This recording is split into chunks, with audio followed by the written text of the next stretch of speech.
Everyone, আসসালামু আলাইকুম। আশা করছি আপনারা সবাই অনেক ভালো আছেন। আমরা সবাই আলহামদুলিল্লাহ ভালো আছি। আরো একটি নতুন ভিডিও দেখার জন্য আপনাদের সবাইকে ওয়েলকাম জানাচ্ছি। আজকে আমি আপনাদের সাথে 200K সেলিব্রেশনের ভিডিও শেয়ার করছি।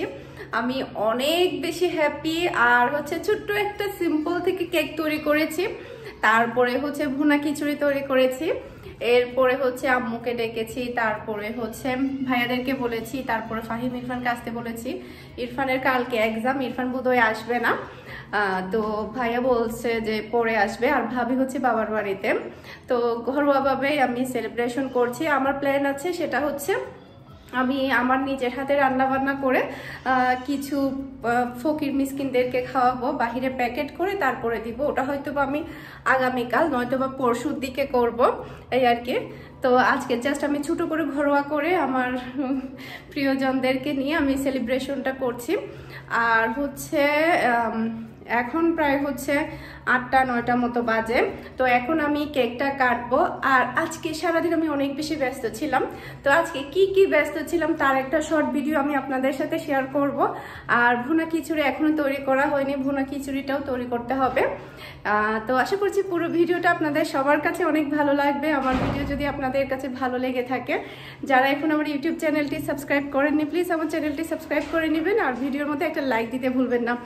আর এদিকে কিন্তু রিমাও রেডি। রিমা হাই দাও, মিহি হাই দাও, হাই দাও। মিহিও রেডি। সবাইকে বললাম চ্যানেল সাবস্ক্রাইব করতে। আমার চ্যানেল 100K করে দিবেন। 100K তো কি বলে 100K বাদে 200K হয়ে গেছে। 1 মিলিয়ন। হ্যাঁ, 1 মিলিয়ন কে করে দিবেন। মাম্মা তুমি রেডি হচ্ছ এখন? মাশাআল্লাহ। নয়ন হাই দাও।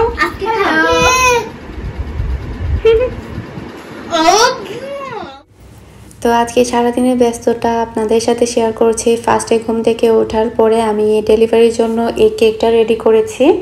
তো এটা ছিল চকলেট কেক। এরপরে আরও একটা বার্থডে কেকের অর্ডার ছিল, ওটা ছিল কার কেক। তো এটার পরে তারপরে আমি ওটা রেডি করেছি। তো ফার্স্টে এটা করেছি। তো এটা ডিজাইনটা তো আমি অনেকবারই ডেলিভারি করেছি। এরপরে এটা ছিল ভ্যানিলা ফ্লেভারের 3 পাউন্ড একটা কেক, মানে কেকটা বড় সাইজের ছিল। এর আগে যতগুলো কার কেক ডেলিভারি করেছে ওগুলো 2 পাউন্ডেরই ছিল, আর এটা ছিল 3 পাউন্ড। তো আপু মাশাআল্লাহ অনেক বেশি পছন্দ করেছে, আজকে মেসেজ করেছে। থ্যাংক ইউ সো মাচ আপু। তো ওনার ছেলের 1 বছরের বার্থডে উপলক্ষে আমার কাছ থেকে ভ্যানিলা ফ্লেভার এই কেকটা নিয়েছিল। এরপরে একটা আপুর 2টা জার কেক ছিল, এরপরে আরেকটা আপুর 2টা জার কেক অর্ডার ছিল। টোটাল 4টা জার কেক অর্ডার ছিল। 4টা জারই আমি রেডি করে নিয়েছি। এখন আমি এটা ফ্রিজে রাখবো। এরপরে ডেলিভারি ম্যান যখন আসবে তখন আমি এগুলো দিয়ে দেব। তো এগুলো করতে করতে প্রায় আমার অনেকটা সময় পার হয়ে গিয়েছে। এরপরে আমি সেলিব্রেশনের জন্য খুবই সিম্পল করে একটা ভ্যানিলা কেক তৈরি করছি। ভ্যানিলা কেক তৈরি করার কারণ সবসময় চকলেট কেকটা খাওয়া হয়, অরেঞ্জ কেকটা খাওয়া হয়, তবে ভ্যানিলা কেকটা খাই না, বেশ অনেক দিন হয়ে গিয়েছে। আর অর্ডারের জন্য তৈরি করা হয় মাঝে মধ্যে, খুবই কম। তো সেটা তো তখন তো খেতে পারি না, তা চিন্তা করলাম ভ্যানিলা কেক দিয়ে আজকে আমার সেলিব্রেশনটা করব।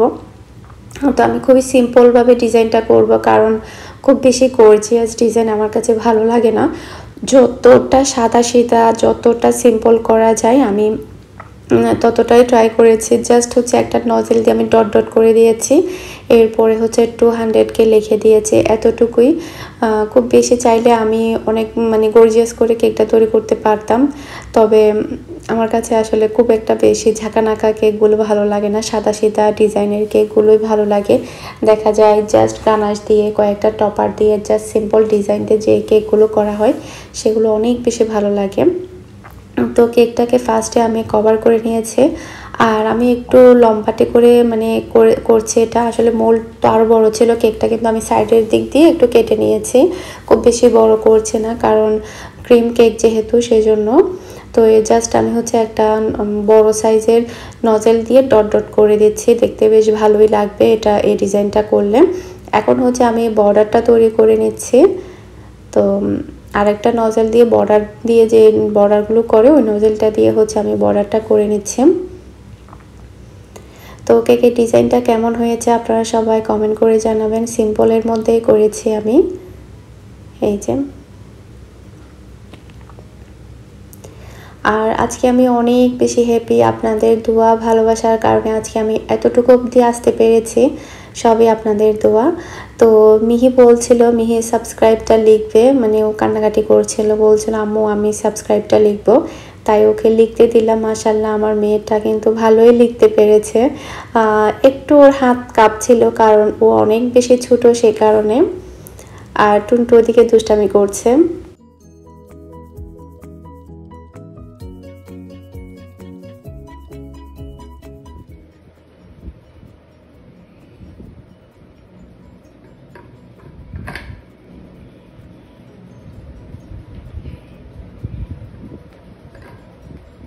মেয়েরা কেউ লিখছিলাম আমার বার্থডেতে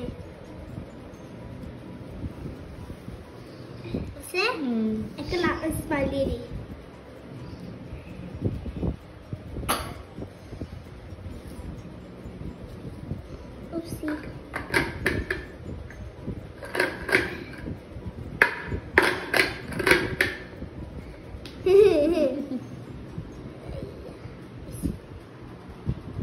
পুরা পানে পুরা কেঞ্জি ভিজে ফেলছে।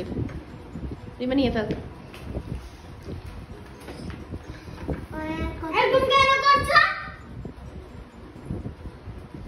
হা করো, হা করো।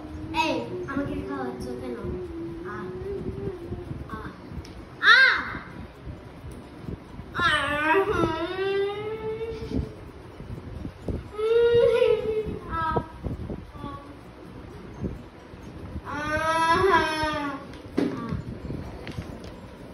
সাবস্ক্রাইবটা সুন্দর হয়নি। আমি এর আগেও লিখছিলাম। খুবই সিম্পল ডিজাইনের ধবধবে সাদা আমি এই কেকটা তৈরি করেছি। একদমই ছোট করে, কেকটা আমি বড় করে তৈরি করেছিলাম, তবে আমি কেটে ছোট করে তারপরে আমি ডিজাইন করেছি। এখন আমি যেটা করব, ভুনা খিচুড়ি তৈরি করব। যেহেতু এখন শীতকাল, শীতের সময় কিন্তু ভুনা খিচুড়ি বেশ ভালো লাগে, তাই চিন্তা করলাম গরুর মাংসর ভুনা খিচুড়ি করি। এখানে আমি প্রায় 1 কেজি প্লাস গরুর মাংস নিয়েছি। এর মধ্যে আমি পেঁয়াজ কুচি দিয়েছি, এরপরে আমি আদা রসুন বাটা দিয়ে দিচ্ছি। এরপরে একে একে আমি সমস্ত মশলা দিয়ে দিব। যেহেতু এটা ভুনা খিচুড়ি হবে সেক্ষেত্রে মশলার পরিমাণটা একটু বেশি দিতে হবে। এখানে আমি তেজপাতা, দারচিনি, লং, এলাচ, গোলমরিচ সেগুলো সবই দিয়েছি। 1.5 চা চামচ পরিমাণ আমি এখানে দিচ্ছি হলুদের গুঁড়া, এরপরে 1.5 চা চামচ পরিমাণ দিচ্ছি ধনে গুঁড়া, তারপরে আমি এখানে গরম মশলা দিচ্ছি 1/4 চা চামচের মতো, 1/2 চা চামচের মতো আমি জিরে গুঁড়া দিয়েছি। এরপরে আমি মরিচের গুঁড়া দিচ্ছি 3 থেকে 4 চা চামচের মতো, কারণ আমার মরিচগুলো খুব একটা বেশি ঝাল না সে কারণে। এরপর আমি এখানে দিয়ে দিব স্বাদ মতো লবণ, তারপর আমি এখানে পর্যাপ্ত পরিমাণ তেল দিয়ে দিচ্ছি। এরপর আমি এটাকে হাত দিয়ে খুব ভালোভাবে মাখিয়ে নিব। খুবই ইজি ভুনা খিচুড়ি তৈরি করা, আর খেতে মাশাআল্লাহ অনেক বেশি সুস্বাদু। ভুনা খিচুড়ি পছন্দ করে না এমন মানুষ খুব কমই আছে, সবাই অনেক বেশি পছন্দ করে ভুনা খিচুড়িটা। দেখা যায় কি অনেকে হয়তো বা বিরিয়ানিটা পছন্দ করে না, অনেকে দেখা যায় পোলাও হয়তো বা খেতে চায় না, তবে ভুনা খিচুড়িটা সবাই অনেক বেশি পছন্দ করে। তো আমি জাস্ট অল্প করে একটু পানি দিচ্ছি, এরপর আমি এটাকে ঢাকনা দিয়ে ঢেকে রাখবো। খুব ভালোভাবে আমি এটাকে কষিয়ে নেব।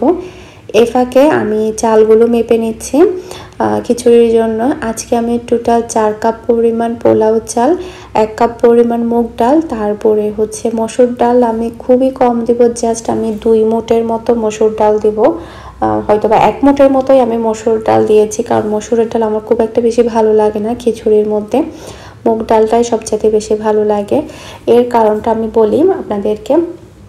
যখন মুগ ডালটা ইউজ করা হয়, যখন মুগ ডাল দিয়ে রান্না করা হয়, মুগ ডালটা কিন্তু একেবারে হয়ে ভেঙে যায় না, তখন দেখা যায় খিচুড়িটা অনেক বেশি ঝরঝরে হয়। যখন মসুরের ডালটা অনেক বেশি ইউজ করা হয় তখন দেখা যায় কি পরিমাণের চাইতে আর কি বেশি, তখন দেখা যায় মসুরের ডালটা কিন্তু ফেটে যায়, ফেটে গিয়ে কিন্তু একটু হালকা ভাঙা ভাঙা হয়ে যায়, তখন দেখা যায় ভাতগুলো অত বেশি ঝরঝরে লাগে না মসুরের ডালের কারণে, যদি মসুরের ডালের পরিমাণটা বেশি হয়।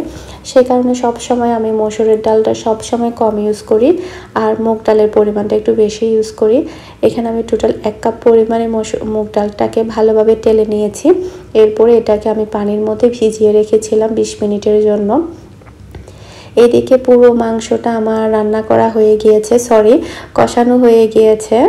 দেখতে পাচ্ছেন তেলটা সম্পূর্ণভাবে বের হয়ে এসেছে, প্রায় অনেকটা সেদ্ধ হয়ে গিয়েছে। এখন বাকিটা সেদ্ধ হওয়ার জন্য আমি এখানে অল্প পরিমাণ পানি দিয়ে দেব, এরপরে এটাকে ঢাকনা দিয়ে ঢেকে রাখবো মাংসটা ভালোভাবে সেদ্ধ হওয়ার জন্য। আর বিরিয়ানি, তেহারি কিংবা খিচুড়ি যেটাই রান্না করি না কেন সেক্ষেত্রে কিন্তু মাংসটা একটু ভালোভাবে সেদ্ধ হলেই ভালো লাগে, কারণ মাংস যদি ভালোভাবে সেদ্ধ না হয়, দাঁত দিয়ে যদি ছিঁড়তে হয়, তখন কিন্তু ওই বিরিয়ানি তেহারি খেয়ে আর মজা নেই। একটু সফট হতে হয় আমার কাছে মনে হয় আর কি। আমি পুচাকে তুমি বলো পুচাকে পুচাকে এই যে বাচ্চা ভালো টুনটু আজকে অনেক বেশি হ্যাপি। না চটিং কাছে কাটিং কাছে কাটিং কাছে কাটিং বাইরে যাব মনে করে এত হ্যাপি। কাটিং কাছে কাটিং কাছে তো আমি এখানে একটু পরপর এসে চেক করছিলাম মাংসটা কতটুকু পর্যায়ে এসেছে। একটু পরপর নেড়ে দেওয়ার কারণ হচ্ছে যাতে করে মাংসটা তাড়াতাড়ি সেদ্ধ হয়ে যায়। যখন আপনি গরুর মাংস সেদ্ধ করতে যাবেন নর্মাল প্রেসার কুকার ছাড়া, তখন আপনারা যদি একটু পরপর এসে যদি নেড়ে চেড়ে দেন, তখন দেখা যাবে তাড়াতাড়ি সেদ্ধ হয়ে যাবে। আর আজকে বাসার মধ্যে সবচাইতে বেশি হ্যাপি ছিল টুনটু এত বেশি হ্যাপি ছিল বলার মতো না। ওর রিয়াকশন দেখলে, ওর মানে হাঁটা চলা দেখলে আপনারা বুঝতে পারবেন ও কতটা হ্যাপি ছিল আজকে। শুধু নাচানাচি করছে আর ছবি তোলার জন্য এমন ভঙ্গি, আপনারা না হেসে পারবেন না। যখন বলে যে আম্মু দাঁড়াও তোমাকে ছবি তুলে দিই, তখন টুনটু এভাবে দাঁড়ায় থাকে। এত বেশি হাসি পাই আমার কাছে বলার মতো না। ছবি তুলে দিই আর একটু পিছনে। ঠিক আছে রিমা তুমিও যাও, তোমাকে ছবি তুলে দিই। দূর মারি আছে টুনটু টুনটু দাঁড়াও ছবি তুলে দিতে বলছি আজকে। তুই কেমন ছবি তোলা জানো টুনটু কেভাবে ফলছে দেখো।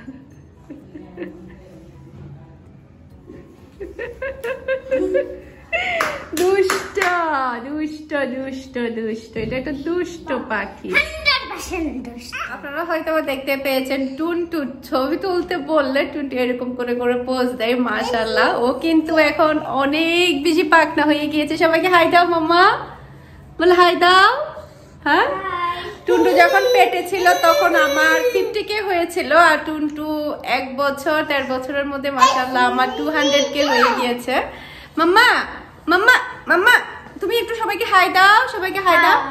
হাই, মাশাআল্লাহ মাশাআল্লাহ, হাই। তুই তো তুইটা এই যে অনেক বেশি চঞ্চল সে, তো ওর জন্য দোয়া করবেন যাতে সবসময় সুস্থ থাকে। তোমাকে ছবি তুলে দিই কেমন? তুমি দাঁড়াও, সুন্দর করে দাঁড়াও, তোমাকে ছবি তুলে দিই। ওকে, ওয়াও তোমার ছবিগুলো অনেক সুন্দর আসতেছে মাশাআল্লাহ।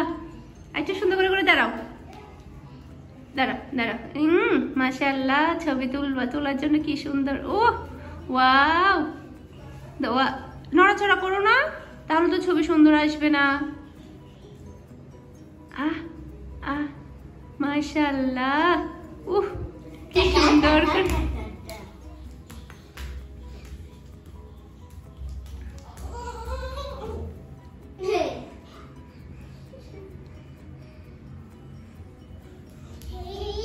পুচাকে পুচাকে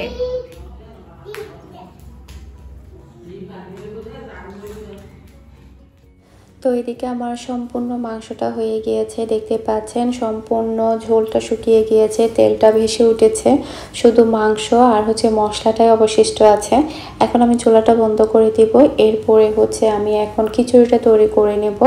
তো খুবই ইজিভাবেই কিন্তু আপনারা চাইলে এই ভুনা খিচুড়িটা তৈরি করে নিতে পারবেন, প্রিয়জনদেরকে খাওয়াতে পারবেন, তখন অনেক বেশি মজা হবে। তো এখন আমি দিয়ে দিয়েছি 1 চা চামচ পরিমাণ ঘি। ঘি দিয়ে করলে একটু ফ্লেভারটা ভালো আসে। এরপর আমি অল্প একটু তেলও দিচ্ছি, কারণ ঘিয়ের পরিমাণটা আমার একটু কম ছিল, খুব একটা বেশি ছিল না, যার কারণে আমি তেল প্লাস হচ্ছে ঘি দুইটা দিয়ে করছি। এরপরে আমি পেঁয়াজ কুচি দিয়ে দিলাম, পেঁয়াজটাকে আমি হালকা একটু ব্রাউন কালার করে ভেজে নেব। এরপরে হচ্ছে আমি এখানে ডালগুলো দিয়ে দেব। তারপরে গোটা মশলা ইউজ করছি, তেজপাতা, দারচিনি, এরপরে হচ্ছে এলাচ। তো পেঁয়াজটা যখন ব্রাউন কালার হয়ে এসেছে, তারপরে হচ্ছে আমি চাল আর ডালটা দিয়ে দিচ্ছি। এটাকে আমি খুব ভালোভাবে একটু ভেজে নেব তেলের মধ্যে। তো চাল আর ডালটা আমার ভালোভাবে ভাজা হয়ে গিয়েছে। এখন আমি এর মধ্যে দিয়ে দেব পানি। এখানে আমি যেহেতু 4 কাপ পরিমাণ চাল দিয়েছিলাম, 1 কাপ পরিমাণ আমি ডাল দিয়েছিলাম। ডালটাকে কিন্তু আমি পানিতে ভিজিয়ে রেখে এটা কিন্তু ভালোভাবে ফুলে গিয়েছিল। তো ডাল কিন্তু খুব একটা বেশি পানি খাবে না, সে কারণে আমি এখানে পানি দিয়েছি শুধুমাত্র 8 কাপ। মানে ডালের জন্য আমি আর এক্সট্রা তেমন কোনো পানি দেইনি, যেহেতু ডালটা ভালোভাবে ভিজানো ছিল। তো আমি 8 কাপ পরিমাণ পানি দিয়ে, মানে যতটুকু চাল তার ডাবল পানি দিয়ে, এরপরে পর্যাপ্ত পরিমাণ লবণ, এরপর হালকা করে একটু হলুদ দিয়েছি। তারপরে হচ্ছে আমি এটাকে ঢাকনা দিয়ে ঢেকে তারপরে 5 মিনিটের মতো কুক করেছি। আর আমি কিন্তু এখানে কিউব করা আলুও দিয়েছিলাম, মানে যখন আমি ঢাকনা দেব তখনই দিয়েছিলাম আলুটা। তো আলুটাও প্রায় অর্ধেকটা পরিমাণ সেদ্ধ হয়ে গিয়েছে। এরপরে হচ্ছে এখন আমি সমস্ত মাংসটা এর মধ্যে দিয়ে দিচ্ছি। তো মাংসটা আমার পুরোপুরি দেওয়া হয়ে গিয়েছে। এরপরে হচ্ছে আমি পুরো মাংসটা খিচুড়ির সাথে মিশিয়ে নিচ্ছি ভালোভাবে।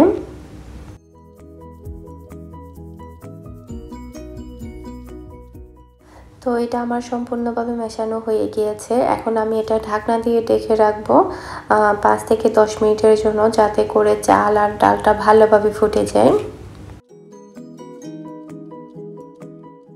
ফ্লেভারের জন্য আমি এখানে কয়েকটা কাঁচামরিচ মাঝখানে দিয়ে দিয়েছি, যাতে করে খিচুড়ি থেকে খুবই সুন্দর একটা কাঁচামরিচের ফ্লেভার আসে। আর খিচুড়িটা হতে হতে চিন্তা করলাম আমরা কেক আর পিৎজাটা কেটে ফেলি, কারণ ভাইয়া আসতে অনেক বেশি লেট করছে। ইরফানের যেহেতু এক্সাম, ও পড়ছে, আর ফাহিম নাকি বাহিরে, ওর আসতে নাকি আরও লেট হবে। আর খুব বেশি লেট করলে আম্মু বলছিল যে লিফট বন্ধ হয়ে যাবে, উনি সিঁড়ি দিয়ে উঠতে পারবে না, যার কারণে আম্মু অনেক বেশি তাড়াহুড়া করছিল। বলছিল যে কেক কেটে ফেলার জন্য, তারপরে হচ্ছে ভাত দিয়ে দেওয়ার জন্য, কারণ উনি চলে যাবে। বলছে যে লেট হলে আমি সিঁড়ি দিয়ে উঠতে পারবো না, আমার কষ্ট হবে। সেই কারণে আমিও তাড়াতাড়ি 9টার দিক দিয়ে কেকটা কেটে ফেলছি। ভাইয়া জানি না কেন এত বেশি লেট করছে। আর এখন হচ্ছে আমি ফার্স্টে পিৎজাটা কেটে নিচ্ছি, এরপরে কেকটা কাটার পরে আমরা সবাই পিৎজাটা খাবো। তো এটা ছিল চিকেন বারবিকিউ পিৎজা। পিৎজাটা মাশাআল্লাহ অনেক বেশি মজা হয়েছে, আমাদের কাছে অনেক ভালো লেগেছে। আর অনেক বেশি গরম গরম ছিল, আর অনেক বেশি খিদাও ছিল। পিৎজা সবসময় গরম গরম খেতেই মজা। আমার পিৎজা কিন্তু অনেক দূরেও যায়, সেক্ষেত্রে জানি না কাস্টমারের কাছে কেমন লাগে। ঠান্ডা হয়ে গেলে কিন্তু পিৎজা অত বেশি টেস্টি লাগে না, যেটা কিনা গরম গরম খেতে ভালো লাগে। মানে আমার আশেপাশে যাদেরকে দিতে পারে তাদেরকে দেখা যায় গরম গরম কিছুটা হলেও দিতে পারে।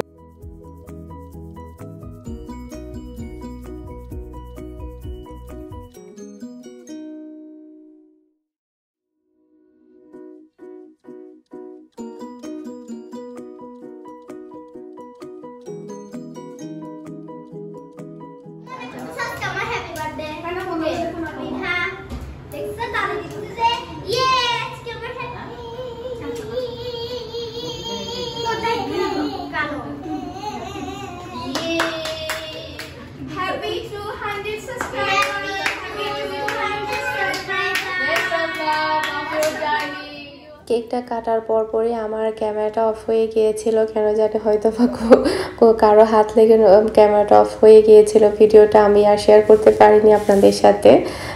তারপরে হচ্ছে আমরা সবাই মিলে এখন পিৎজা খেতে বসে গেলাম। আর যেহেতু একদম গরম গরম ছিল পিৎজাটা, মাশাআল্লাহ অনেক বেশি সুস্বাদু লেগেছে।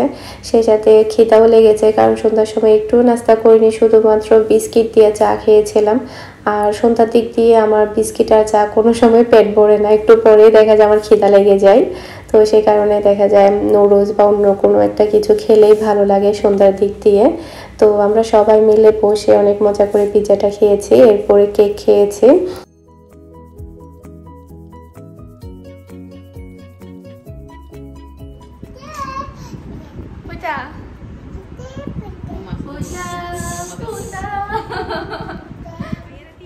তোরা কি ছবি তুলবি? মামা তুমি চলে আসো না, আসো। ও পুতা পুতা পুতা পুতা সাসা থিরি কে দাঁড়িয়ে রে। আচ্ছা আচ্ছা পুতা পুতা দি, হাত ধরো, হাত হাত হাত ধরো, আর পুতা দাও, পুতা পুতা পুতা পুতা। তো আমরা প্রায় অনেকগুলো ছবি টবি তুলে নিয়েছি। তারপরে হচ্ছে ভাইয়া এসেছে, ভাইয়া প্রায় অনেক বেশি লেট করেছে আর আম্মু অনেক বেশি তাড়াহুড়া করছিল, বলছিল যে দেখ তোর খিচুড়ি হয়েছে কিনা, আমি চলে যাব, লিফট বন্ধ হয়ে যাবে। আম্মুর মুখে শুধুমাত্র লিফটের কথাই ছিল। তো এরপরে হচ্ছে আমি তাড়াতাড়ি করে খিচুড়ি নিয়ে এসেছি, এরপরে সবার জন্য এখন আমি প্লেটে বেড়ে নিচ্ছি। ভাইয়া অলরেডি এসেছে, ইরফান এসেছে, এখন আমরা সবাই মিলে খাবো। আর ভাবিকে অনেক বেশি মিস করেছি, ভাবি যদি থাকতো তাহলে আরও বেশি ভালো লাগতো। তো ভাবি তো ভিডিও দেখবে, উনিও মিস করবে, উনি এখনও বাবার বাড়ি থেকে আসেনি, কাল পরশুর দিকে হয়তো ইনশাল্লাহ চলে আসবে। তো এখন হচ্ছে ভাইয়া, তারপরে আম্মু, ইরফান, ফাহিম আসেনি, ফাহিম নাকি এখনও বাসায় আসেনি, ও কোথায় গিয়েছে, ওখান থেকে এখনও আসেনি। তো আমরা সবাই মিলে খাবারটা খাচ্ছি। তো বেশ ভালোই লেগেছে, পরিবারের সবাইকে নিয়ে আমি সেলিব্রেশন করেছি। আর আজকের এই আনন্দটা করতে পেরেছি শুধুমাত্র আপনাদের দোয়া এবং ভালোবাসার কারণে। আপনারা আমাকে এতটাই সাপোর্ট করেছেন, যার কারণে আজকের এই দিনটা এসেছে। তো ইনশাল্লাহ আমি কয়েকদিনের মধ্যে আমার নিজের হাতের খাবার বানিয়ে আমি সবাইকে দিব। এটা আমার একটা ইচ্ছে ছিল, 200K হয়ে গেলে আমি এই কাজটা করব। হয়তোবা দেখা গিয়েছে 50 জন কিংবা 100 জন মানুষকে আমি খাওয়াবো।